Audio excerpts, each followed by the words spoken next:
Imagine you're the captain of an oil tanker. It's March 13th, 2026. 3 in the morning. The Persian Gulf stretches dark and still in every direction. Somewhere behind you, a war is burning. Somewhere ahead of you, the Strait of Hormuz, the narrow throat of the global oil supply, is technically closed. Iranian Revolutionary Guard gunboats have made that perfectly clear to every Western vessel that tried. You're not a Western vessel. Your flag is Indian. Sail forward, and the gunboats let you through. That ship didn't just carry gas through a wartime blockade. It carried proof of something that's been building quietly for 2 decades. That India has been playing a geopolitical game nobody fully understood until the moment it started winning. This isn't the story you've heard. India is nervous, caught between friends, anxious, hedging. That's the wrong story. The right story begins 6 weeks earlier, on the morning of February 28th. The United States and Israel launched simultaneous airstrikes under a classified operation called Epic Fury. By sunrise, Supreme Leader Ali Khamenei, the man who had ruled the Islamic Republic for 37 years, was dead. So was his daughter, his son-in-law, his grandchild. 7 of Iran's most senior security officials, gone in a single morning. The world held its breath. Iran did not collapse. It retaliated. Missiles rained on American bases in Bahrain, Kuwait, and Qatar. Iranian drones swept across the Gulf. And then came the announcement that stopped the global economy in its tracks. The Strait of Hormuz, the narrow channel through which 20% of the world's oil travels every single day, was closed. Not threatened, closed. Brent crude jumped 8% in a single trading session, then kept climbing, then broke $100 a barrel.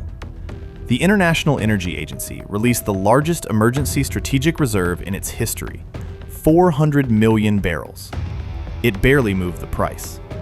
Meanwhile, on India's northwestern border, Pakistan had launched a full military campaign into Taliban-controlled Afghanistan. Strikes on Kabul. Pakistani airstrike on a drug rehabilitation center in Kabul has killed at least 400 people.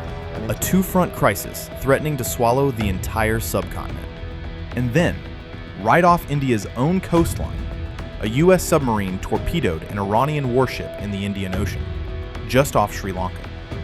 The ship that sank, the Iris Dina, had just completed a naval exercise hosted by India. In the Indian Ocean, and we'll play it on the screen there, an American submarine sunk an Iranian warship. India had literally invited that ship into its waters. Within hours of the sinking, a second Iranian warship sailed urgently into the southern Indian port of Kochi and asked to dock. India said yes.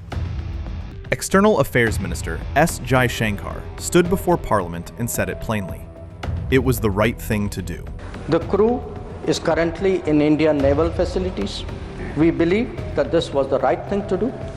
183 Iranian crew members, many of them young cadets, were housed at Indian naval facilities. India arranged repatriation flights. It spoke with Tehran 4 separate times at the foreign minister level in the weeks since the war began. Think about the geometry of that moment. A U.S. submarine sank an Iranian warship in India's backyard. On the same day, India gave shelter to the surviving Iranian fleet. Washington said nothing publicly. Tehran called India a friend. This is not improvisation. This is the result of 20 years of deliberate architecture, a foreign policy philosophy Indian strategists call de-hyphenation. The idea is elegantly simple. Refuse to be defined by your alliances. Don't let Washington's enemies become your enemies. Don't let Moscow's wars become your wars. Build relationships with everyone so that when a crisis comes, everyone needs you. Preference, if I were advising the president, is to call Prime Minister Modi in India. India bought Russian S-400 missile systems and faced U.S. sanctions threats, and bought them anyway. It deepened defense partnerships with Israel while keeping a port deal with Iran alive. It reduced Russian oil imports when Washington pressed. Trump has jolted global oil markets by announcing fresh U.S. sanctions on Russian oil. Then quietly received a special waiver to resume Russian oil purchases when the war spiked prices past $100. That last detail deserves a moment. For years, the United States pressured India to cut its dependence on Russian oil. India complied. It cost them, narrowed their options, strained their budget. And then the Iran war exploded. Oil markets went into freefall, and Washington picked up the phone and asked India, please, buy Russian oil again. We need prices to come down. India, which had just paid a strategic price to reduce that dependence, was handed a geopolitical gift with no conditions attached. Not because Washington loves India, but because India had made itself useful. Iran lets Indian ships through the blockade because India sheltered Iranian sailors and never condemned the Islamic Republic at the UN. Washington gives India oil waivers it won't grant Germany because India is a counterweight to China and a stabilizing voice in a crisis Washington can't fully control. And Iran, now desperate for a mediator with credibility in the West, is asking India, as the current BRICS chair, to step in. Every major player is coming to India with something to offer, because every major player needs India for something. That is what strategic autonomy looks like when it actually works. But here is where the triumph gets complicated, because India is not winning this situation. India is winning this week, and those two things are dangerously different. India imports nearly 90% of its crude oil. Nearly half of that flows through the Strait of Hormuz. Its strategic petroleum reserves, its emergency cushion, last approximately 20 to 25 days.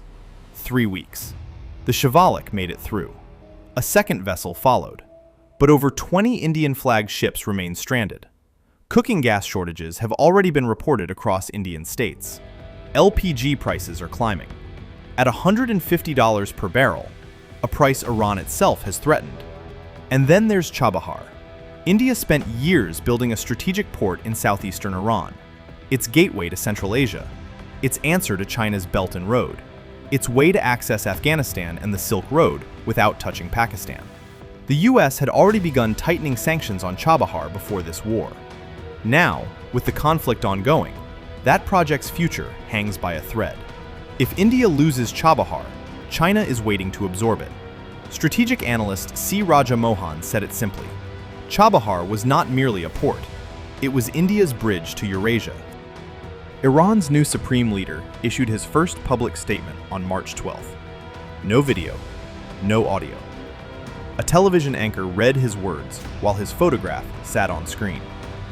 Nobody knows where he is or whether he's injured. What he said was unambiguous. The strait stays closed.